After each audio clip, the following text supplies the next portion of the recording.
This is a chart of the human brain. Now, the brain obviously doesn't have a 640K limit, but it does have different kinds of memory in different places. There's short-term memory, there's long-term memory, and to access the different parts of the brain's memory, you have to go through a kind of bus called the limbic system.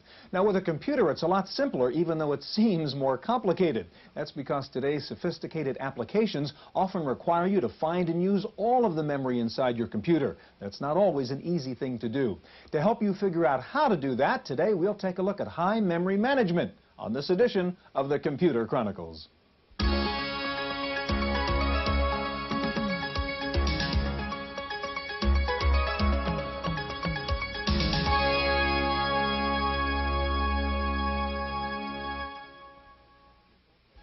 The Computer Chronicles is made possible in part by the Software Publishers Association, which reminds you it's a federal offense to copy software. The SPA provides information on how to stay software legal. Funding is also provided by PC Connection and Mac Connection, and by Byte Magazine and Bix.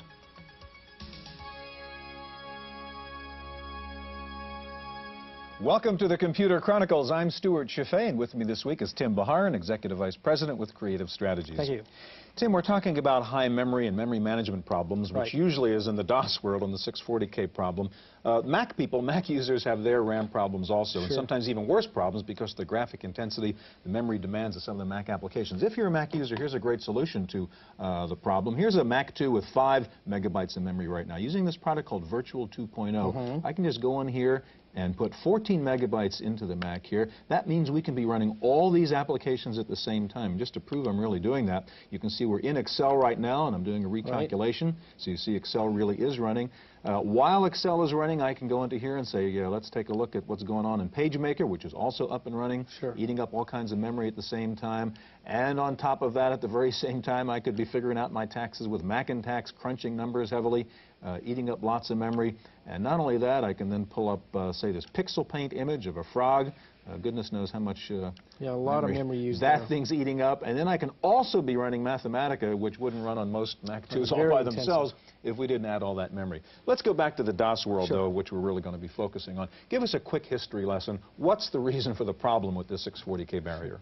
In 1979, when Intel introduced the 8088, the addressable memory was only 640K, and it was frozen that way, with only 384K memory used for ROM, 640K addressable. Yeah. And back then, you didn't have a lot of heavy, intensive programs. In fact, most of the programs only use 100,000 of memory, and you could use the rest for RAM.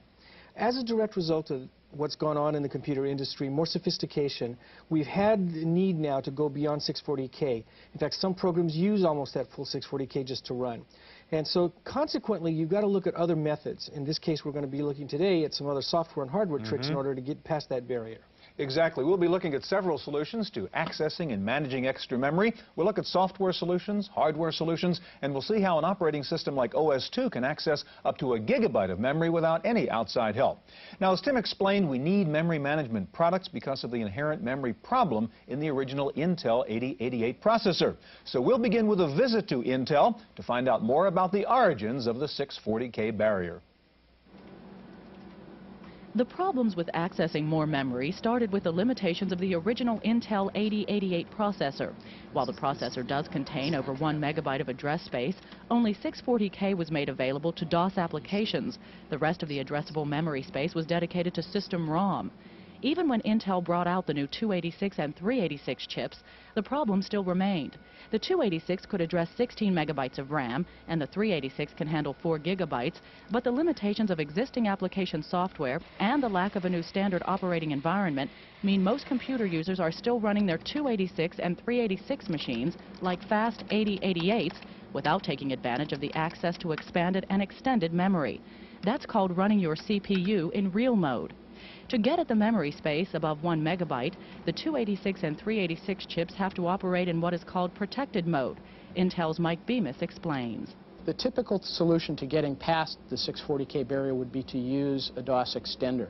And what that allows you to do is link in a piece of utility software with an application, and that will put the processor into protected mode and allow you to access more memory than just the typical 640K. But running your PC in the protected mode can have its own problems, since most DOS applications want to run in the real mode and so are incompatible with the protected mode. It would seem that one simple solution is to just get access to that lost 384K, sitting between the 640K limit of DOS and the 1 megabyte limit of the processor, the area called expanded memory. But even that requires a complex hardware-software fix, and Mike Bemis says it's not worth the effort compared to the benefits of opening up extended memory. Extended, first of all, it's easier to access. It's direct access. You don't need special hardware. You don't need the special software drivers that allow you to talk through the page frame. And it's extendable all the way up to 4 gigabytes in the case of the 386 processor. Despite the improvements in memory handling of the newest Intel microprocessors, it looks like the ultimate solution to memory access lies in new operating systems like OS/2 or Unix. For the Computer Chronicles, I'm Maria Gabriel.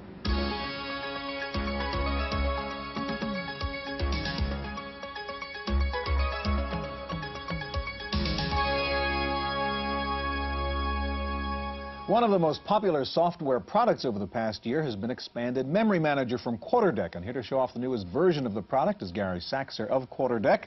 And also here with us to show off 386 Max, its newest version, is Patrick Devlin of Qualitas. Tim? Gary, this type of software is often considered a switching device, and it's obviously a memory management director. Could you give us an idea of what the user examples might be? Well, the best example for that is network drivers. Most people want to have their network available all the time. Even if you're running a multitasking environment like Windows or DeskView, Right. You still want the network there, all those drive letters there. The network drivers, however, is going to take up memory from you.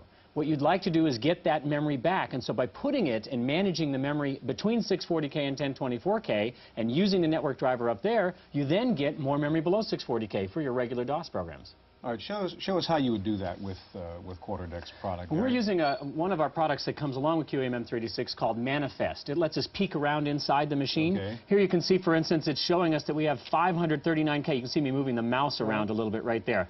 539K. The rest of the memory below 640K is handled by DOS and some other things that DOS is doing. Now, above 640K, the EGA is using some memory. If we had a monochrome monitor, it would be using this spot right here, the 32K. I don't have one. Then the next area is used for the color text, which is what we're looking at. And this next big area is used for different ROMs, disk ROMs, video ROMs, etc. I only have a video ROM there, so I have a 160K area that's not being used, and then the system ROM. And we also have some programs loaded below 640K, and that's how we know that.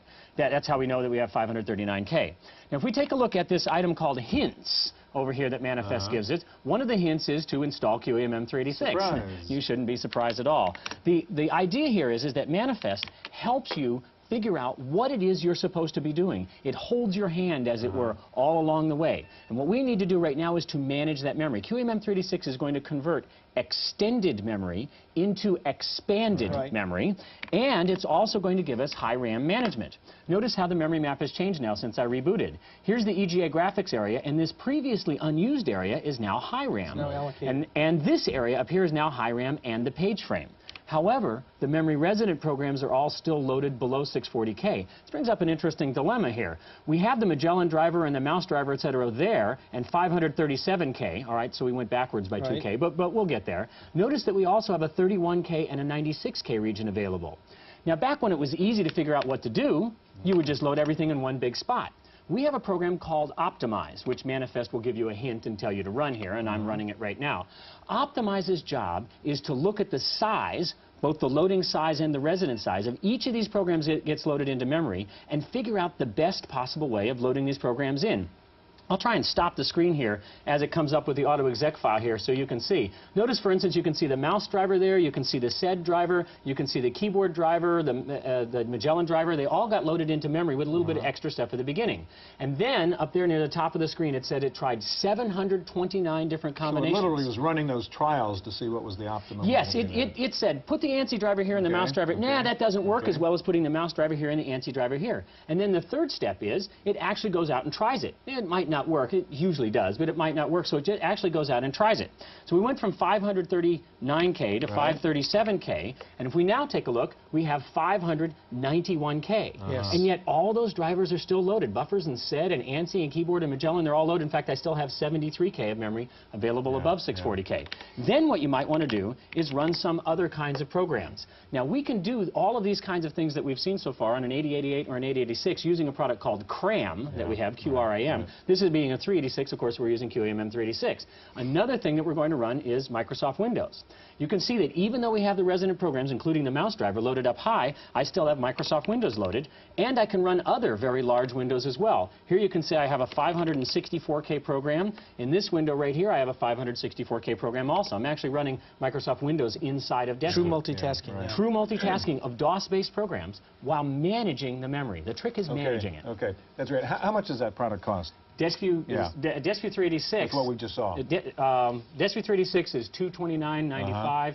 QEMM 386 is $99.95. Okay, great. Now, I want to ask you to switch the little switch on the back of our monitor, because Patrick, I want to turn to you, and the approach you have is a product called 386 Max, and I want you to, as you boot it up here, tell us how it's different, and then show us how you'd use 386 Max to solve the same kind of problem. Well, where we're starting here is we're at the end of our maximization process. This is the process where we take over control of the execution of the system files so that we can find out how the end user is using conventional memory, what's using resident memory, and by doing that, we can make the same decisions for the end user, and that's what's significant about our product, is that we've taken the level of sophistication that's required to make use of that high DOS memory, and we've reduced that tremendously.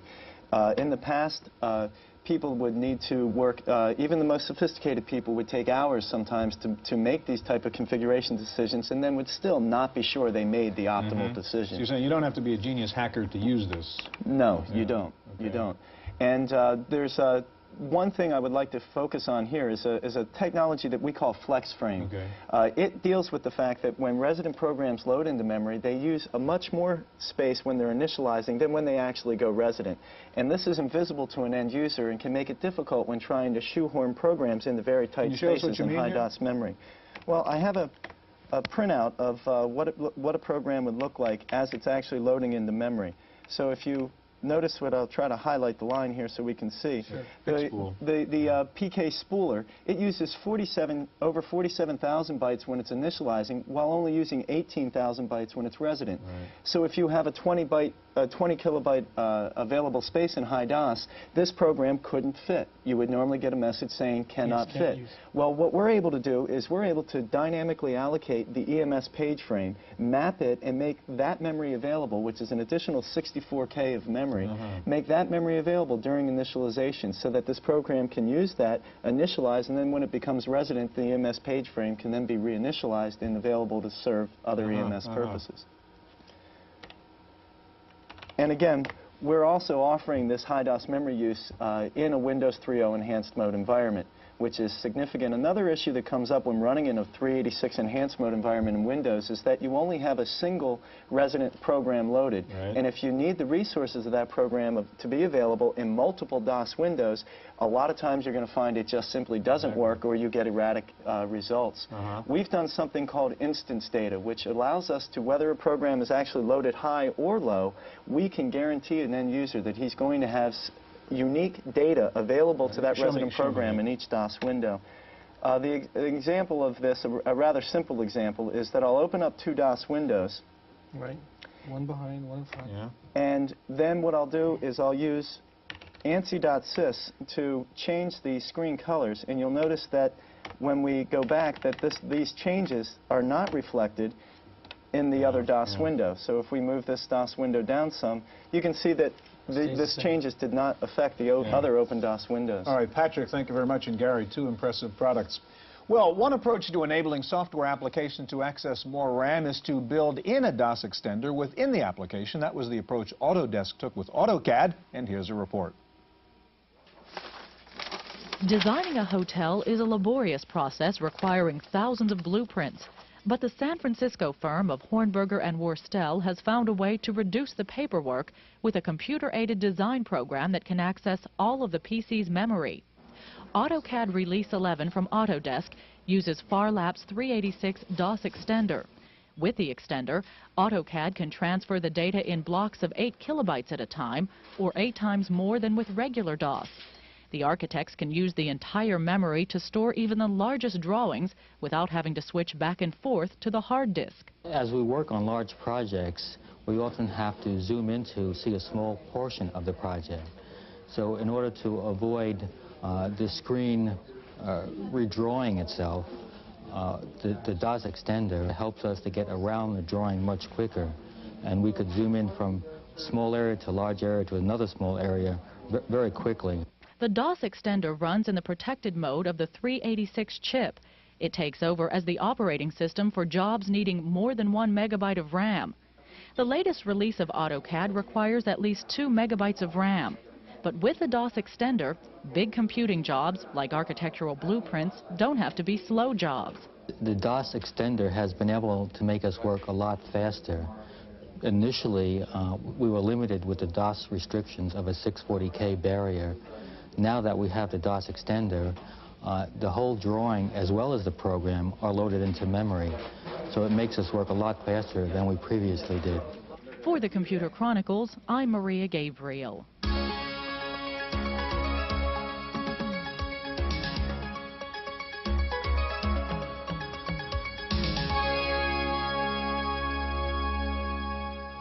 One other approach to solving the memory problem, especially if you only have a 286 machine, is a hardware add-on like the All Charge Card.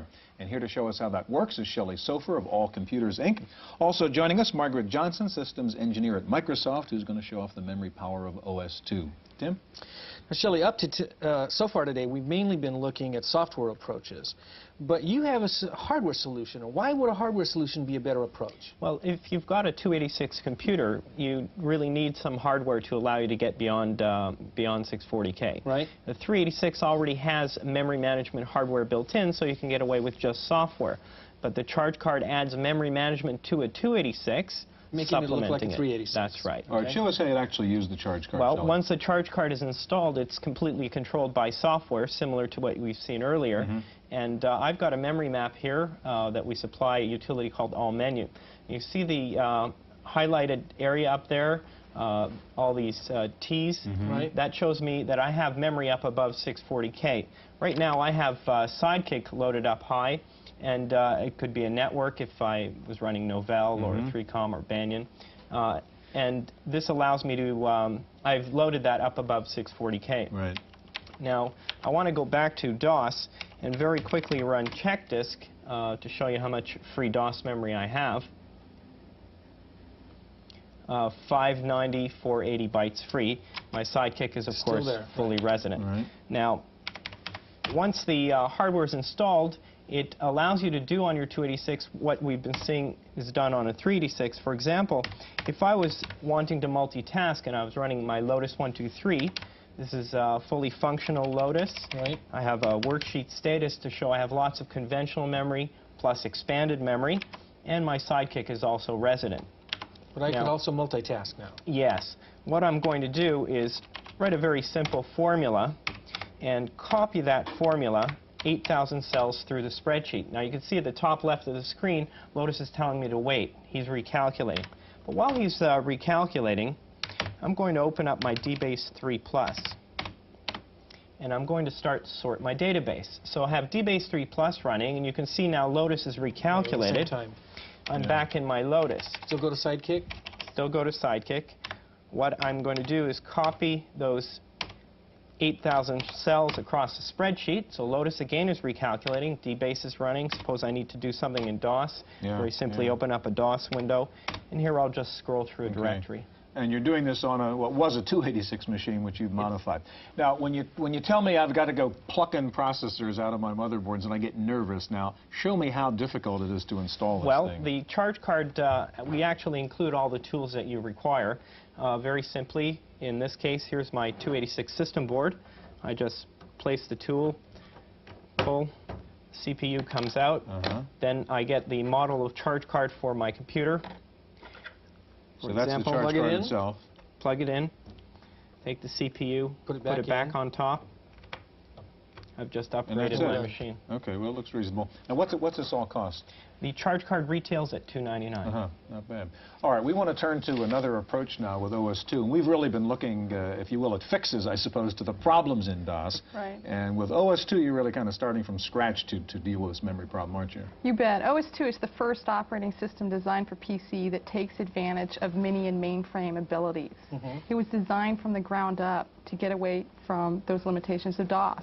Let's look at all these solutions that you've been proposing. Yeah. We've been restricted to the 640K barrier. We've had expanded memory. We have EMS 3.2, EMS 4.0. Then we go into extended. We have the extended memory manager. We have N15H. I mean, they're all conflicting, and they're all doing different things. OS2 just gives you a straight 16 megabyte addressable area or 1 gigabyte of virtual memory management. So we have a clean operating system actually going past the 640K barrier. A clean playing field from the get-go. Show us in an example here what the advantages would be of this access to resources that OS2 offers us. To understand the advantages, you also have to understand the other sophisticated features, and that's the priority preemptive multitasking abilities of OS2 based on threads. And you also have to understand a different mindset. There's been a confusion with that. OS2 is really ideal for those workstation environments that are working with distributed applications. A lot of data on a DB2 database, for example. We see our corporate accounts extremely interested in OS2 to address the needs of getting data off of a mainframe or off other servers and tying them all together in one huge sophisticated application, the executive information system, and we're going towards the information at your fingertips approach. Let's see it, Margaret. Great. Right now, I'm collecting, the scenario is I'm a product manager and my product is Fancy Pants. And I work in an environment where I have access to mainframe data, and that's continually being downloaded to me in real time by this 3270 emulation program. Meanwhile, I'm creating my layout in PageMaker, which is quite a huge, sophisticated application. So I'm going to go ahead and take my mainframe data and put that into a file. In a scenario, it's as easy as closing the application, but in reality, it's a little bit different. But since we're in scenario land, I'll go ahead and place that documentation, this 200K file, inside PageMaker. Now, if this had been Windows or other DOS apps, I'd be seeing an hourglass, or I'd be actually going out for getting a cup of coffee. Possibly couldn't even do it. Possibly couldn't even fit the whole thing in. But with PageMaker, because of the ability of threads, and threads allowing multiple sources of execution within an application, I can do other things within PageMaker, or I can go and use other OS2 applications. For example, the CPU monitor program, which is actually monitoring our CPU usage, is sharing time slices with this pagination. So in reality, we're getting a brand new operating system with multitasking features for the DOS platform. For those environments, for those workstations. And I would take it a step further in saying for the sophisticated user at this point, for those workstations in a local area network or wide area network environment, or server applications. For example, OS2 is the foundation for our network operating system, LAN Manager 2.0. Now, what's the status of this version of OS2 right now, Margaret? Where is it? The current version that is shipping is OS2 1.21, and that's what LAN Manager sits on top of today. Okay. Thank you very much. Thank you, Shelley. That's our look at high memory management. Stay tuned now for this week's computer news.